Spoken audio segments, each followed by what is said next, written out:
What's the smartest way you tested which family members actually loved you? I faked winning the lottery for $6 million to see who would come crawling out of the woodwork before I actually sold my business for $15 million. My family had always treated my tech startup like a joke. My brother Mike called it playing computer games for a living. My sister Jenny constantly asked when I'd get a real job, always asking when I'd give up and get something stable, never showing genuine interest in what I actually built. The red flag came last Christmas when my cousin got promoted at a bank. The whole family celebrated like she'd cured cancer. When I mentioned landing a major client, my uncle changed the subject to football. I decided to test them before everything changed. I'd been secretly negotiating to sell my failing business for $15 million. The deal would be public news within weeks. But first, I wanted to know who actually cared about me versus my money. The next week, I bought a fake lottery ticket online, one of those novelty ones that looks completely real. I called my mom, crying happy tears. "Mom, you're not going to believe this. I just won $6 million in the state lottery." Her first reaction was perfect shock. "Oh, honey, that's incredible. I'm so proud of you." But I kept building the story. "I can finally pay off my student loans, get a real apartment, maybe even help the family out." "What about your little computer business?" she asked. "I'll probably shut it down. Who needs that stress when you have lottery money?" That's when things got interesting. Within hours, my phone was buzzing. Mike texted, "Bro, just heard the news. We should catch up soon." This from the guy who hadn't returned my calls in months. Jenny called that evening, suddenly fascinated. "I always knew you were destined for something big." She'd never said that, ever. Over the next month, the family transformed. Mike invited me to expensive dinners, always suggesting I pay. Jenny asked for loans, $500 for car repairs, then $2,000 for a vacation. My parents suddenly wanted to discuss my financial planning. Dad mentioned their roof needed $8,000 in work. The breaking point came when I overheard Mike on the phone with Jenny at a family barbecue. "We need to move fast before he spends it all on stupid stuff. If we can get him to invest in the construction business, we'll have access to the whole pile." I decided to set the final trap. "Hey everyone, I've been thinking about what to do with this money.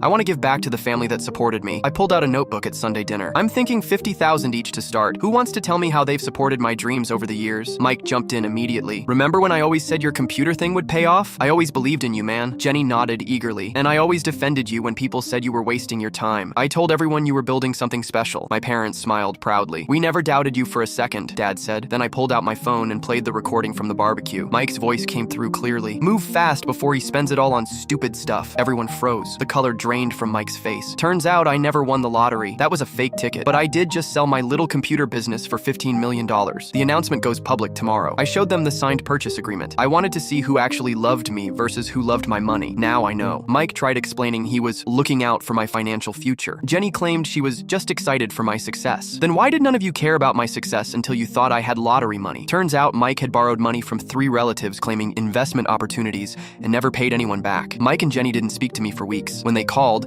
it was to ask if I needed help managing my wealth. The lottery ticket is framed in my new office. My parents occasionally visit and actually ask about my business now. Mike still tries to pitch me construction investments, but at least he's honest about wanting my money.